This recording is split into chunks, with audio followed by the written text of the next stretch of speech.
가지마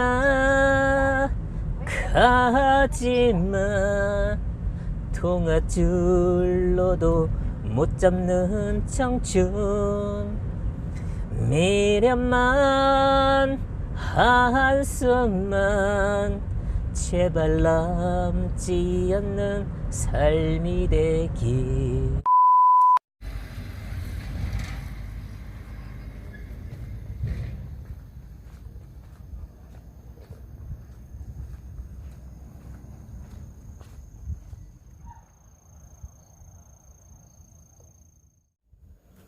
저는 지금 서정주시 문학관에 와 있습니다.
동청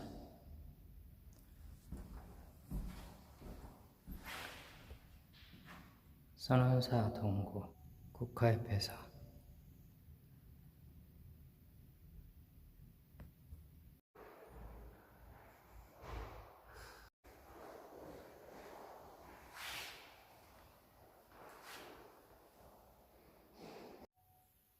문학정신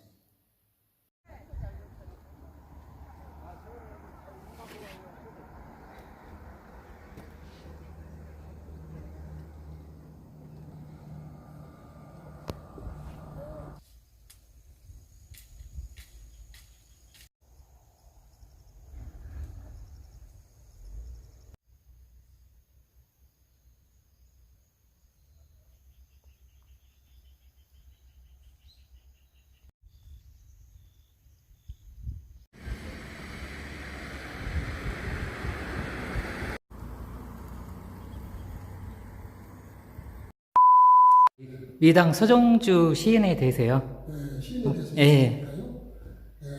미당 선생님께서는 이곳 전북 고창군 후안면 치마마을에서 1915년 5월 18일 날 탄생을 하셨습니다. 아버님 서광자 환자, 어머님 김정자 현자, 편모스라의 3남 2녀 중 장남으로 출생을 하셨고요. 유아 시절에는 이 할머님이 23살에 청산가부가 되셔서 이 할머니 품에서 자라셨습니다. 그 원인은 지금은 이제 간척지가 돼서 농토가 됐습니다만은 50년 전만 해도 이쪽 도로변 저쪽으로가 전부 바다에 있었습니다.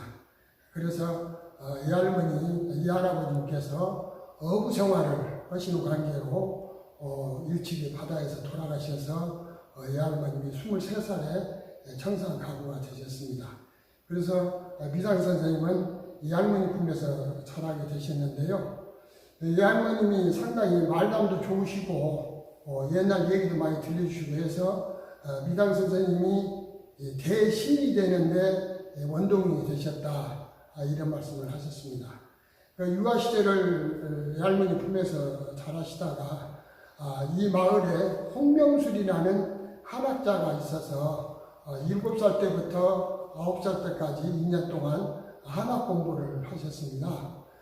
그러시다가 이제 부안군 줄포로 이사를 하셨는데요.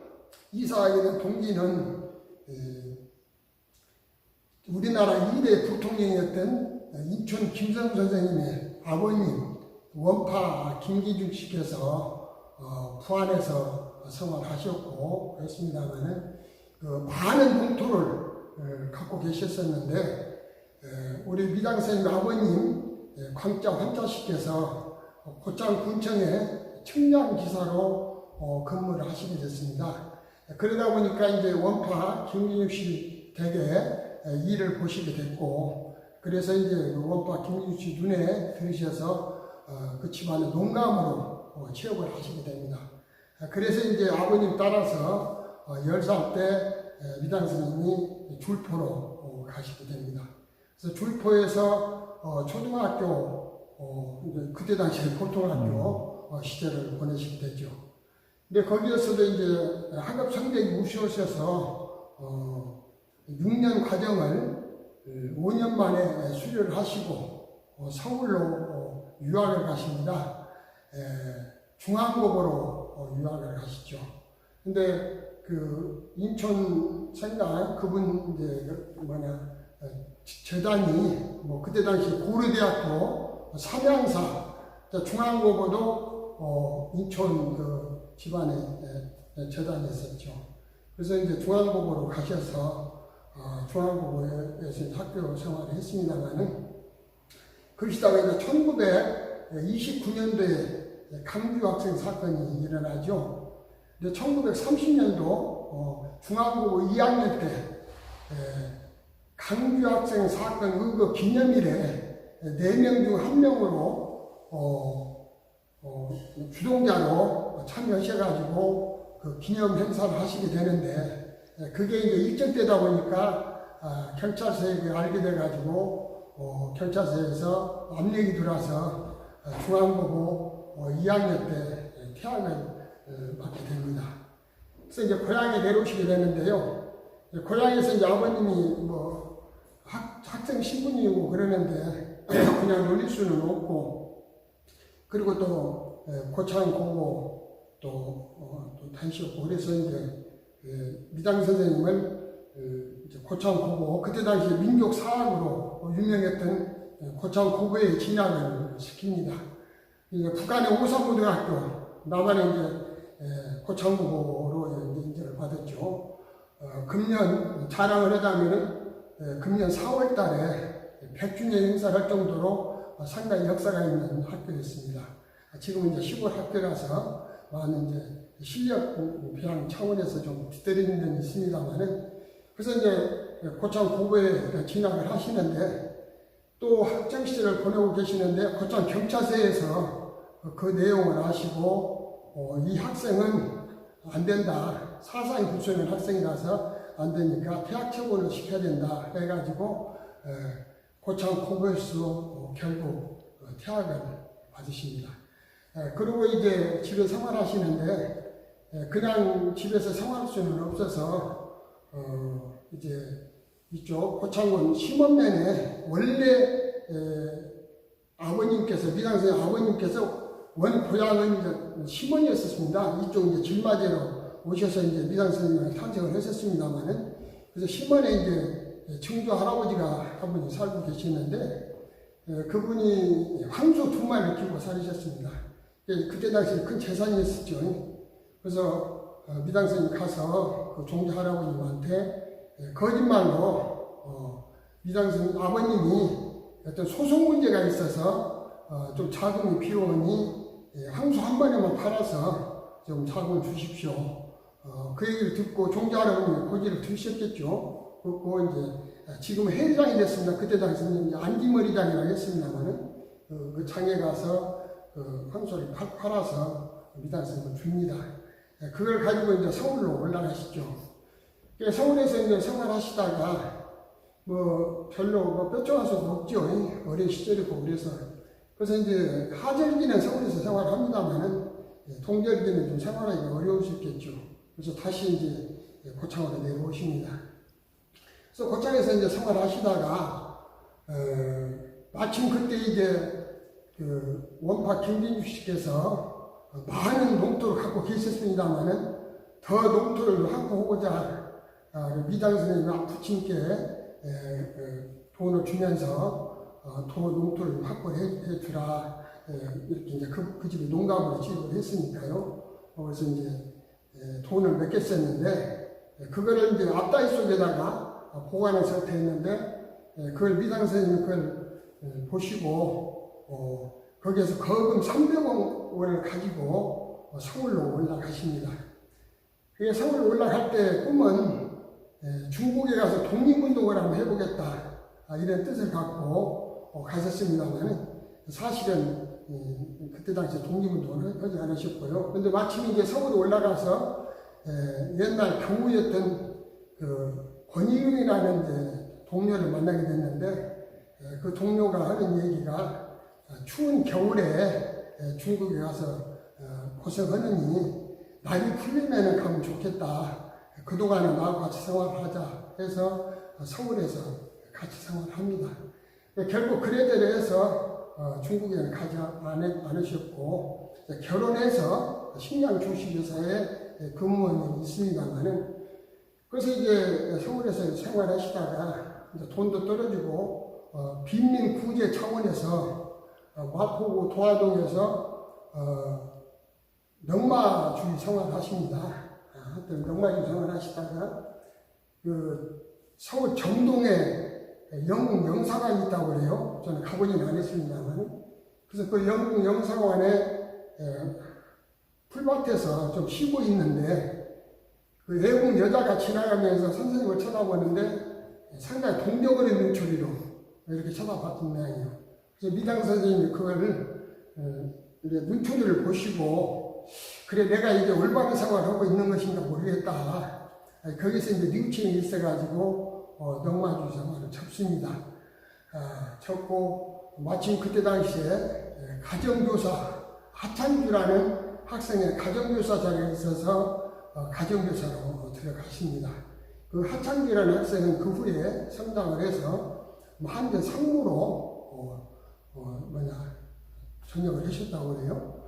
그래서 거기서 생활하고 있는데 미서 배상기라는 선배분께서 미당을 이렇게 놔두서는 안 되겠다. 내가 볼 때 상당히 머리도 좋고 그런 학생인데 이렇게 놔두서는 안 되겠다 해서 그 미서 배상기 선배님이 대한불교 대표이셨던 박안영 스님을 소개해 줍니다.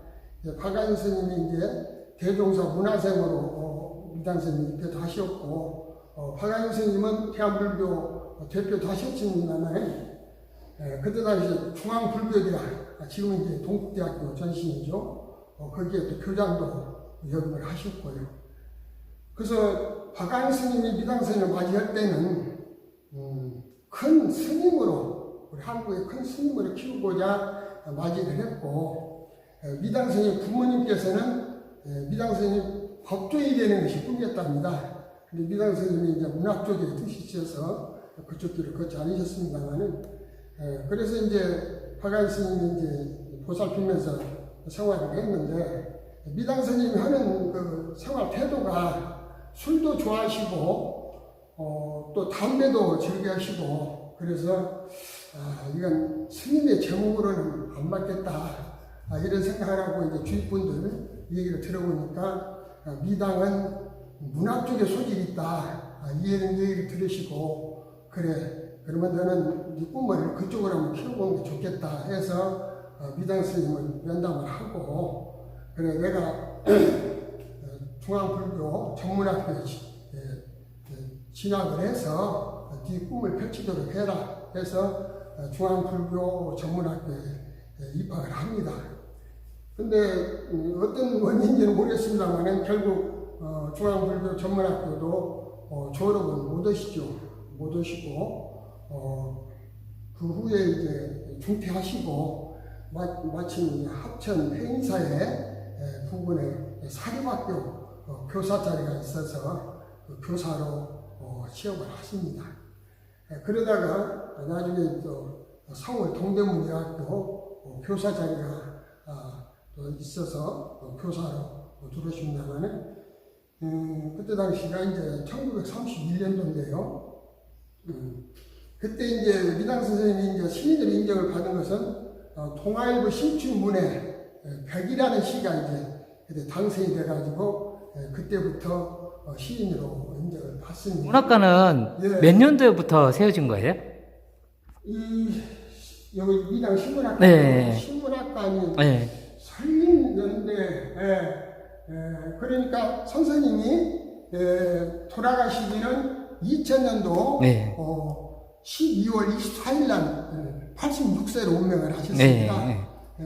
그러고 2001년도 11월 3일 날 개관이 됐습니다. 네. 그 전에는 공합초등학교 성인 분교로서 학교였습니다만 폐교된 상태로 네. 있었었는데 2001년 네. 11월 3일 날 네. 개관한 동기는 네. 강규 학생 사건 의무 기념일이 11월 3일이랍니다. 네. 그래서 11월 3일 날 개관을 아, 했습니다. 그 맞춰가지고 개관을 예, 했다고요? 예. 네. 여기에 이제 면적은 한 3,000m 네. 정도 네.